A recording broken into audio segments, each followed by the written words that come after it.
क्या phone dead हो गया है या कुछ भी हो गया है, just like Vivo V23। Most of the common metal object like इस फ़ोन का कंप्लीट डिस्प्ले बाहर आ गया था। लास्ट वीवो का फ़ोन जो हमने ट्राई किया था Vivo V23, वो फ़ोन अनफॉर्चुनेटली उतना बढ़िया नहीं निकला इन टर्म्स ऑफ ड्यूरेबिलिटी और वो स्प्लैश टेस्ट में ही फेल हो गया था। नाउ अब है Vivo T1। Let's check out कि फ़ोन लिक्विड में सर्वाइव करेगा कि नहीं करेगा। एंड ये गया phone in the water.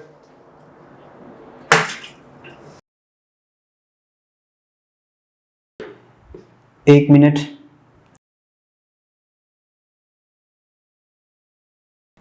2 minute, 3 minute, 12, 13, 14, 15, 4 minute हो चुके हैं,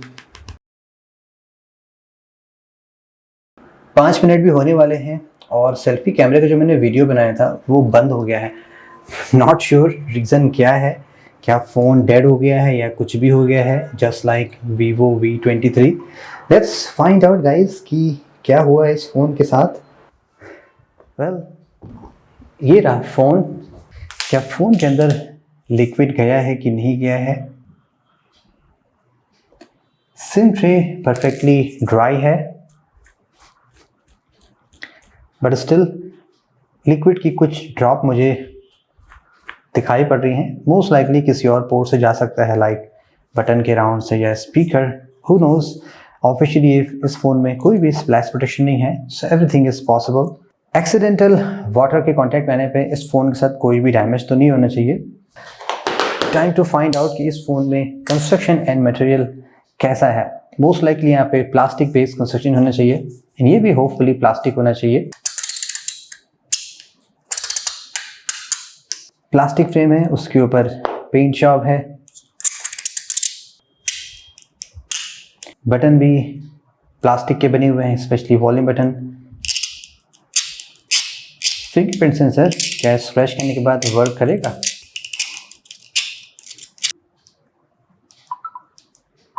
एंड हैवी स्क्रैचेस लेने के बाद भी फिंगरप्रिंट सेंसर प्रॉपरली वर्क कर रहा है। क्या वॉल्यूम बटन बाहर आएगा? नोप। वॉल्यूम बटन काफ़ी टाइट लगे हुए हैं एंड बाहर नहीं आ रहे हैं। Vivo के फ़ोन के सिम ट्रे जहाँ तक हमने चेक किए हैं सॉलिड होते हैं। कंस्ट्रक्शन वाइज यहाँ पे प्लास्टिक एंड हाइब्रिड डिज़ाइन है इनसाइड, और यहाँ पे एक बेसिक सा गैस्केट प्रोटेक्शन भी लगा हुआ है और वो भी ब्लू कलर का है। एक्सीडेंटली बेंड करने पे क्या ये टूटेंगे?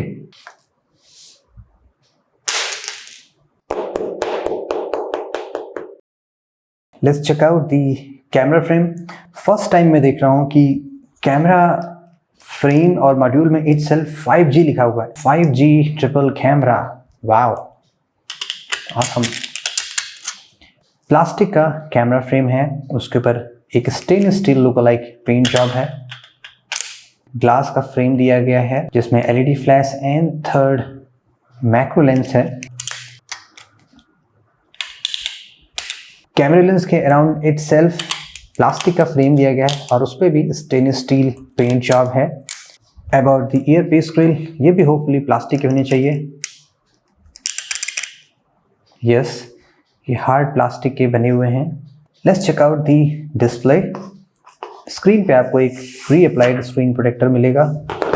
ग्लास की क्वालिटी चेक करते हैं Vivo T1 में। यहाँ पे रिजल्ट थोड़ा सा अनयूजुअल मिल रहा है और सिमिलर रिजल्ट हमने पहले भी देखा है।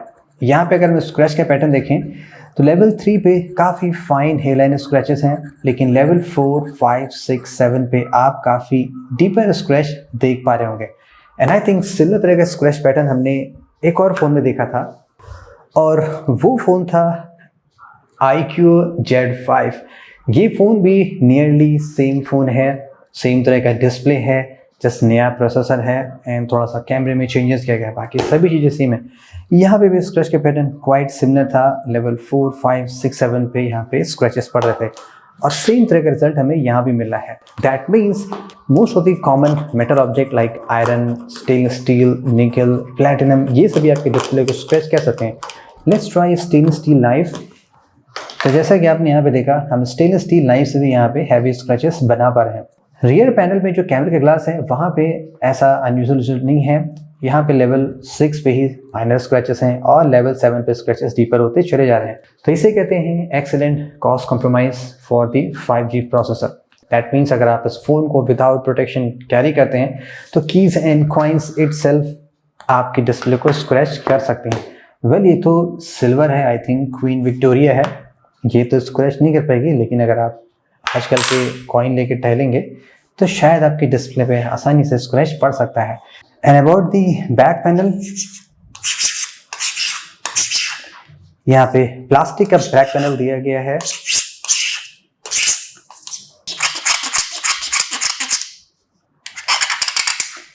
एंड वीवो की ब्रांडिंग इस पैनल के इनसाइड से प्रिंट की गई है और वो ऑलवेज वहीं पे रहेगी। सो इट्स गुड कि आप यहाँ पे कोई केस डेफिनेटली यूज करें। iQOO Z5 unfortunately bench test में फेल हो गया था और इस फोन का कंप्लीट डिस्प्ले बाहर आ गया था। Let's see in terms of construction में क्या इस फोन में कुछ इंप्रूवमेंट हुआ है कि नहीं हुआ है। सो फॉर लिक्विड टेस्ट किए हुए काफ़ी टाइम हो गया है और एज सच अभी कोई लिक्विड डैमेज का साइन नज़र नहीं आया है। चलिए बेंच टेस्ट परफॉर्म करते हैं। फर्स्ट हम स्क्रीन साइड से बेंड करते हैं। Here we go, 3, 2, 1।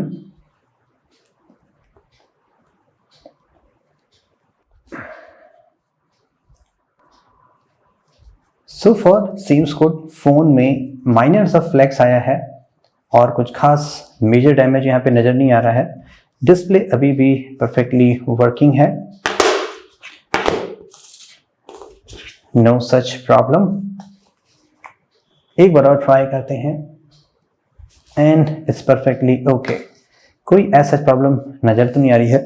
Seems like at least frame में कंपनी ने कुछ तो इम्प्रूवमेंट किया है। Instead of regular curve frame के अब यहाँ पे बॉक्सी फ्रेम दिया गया है, जो कि आई थिंक थोड़ा सा ज़्यादा बेटर होता है। Best example is Xiaomi 11i। Back side से बेंड करते हैं, लेट्स सी अब क्या होता है। 3, 2, 1।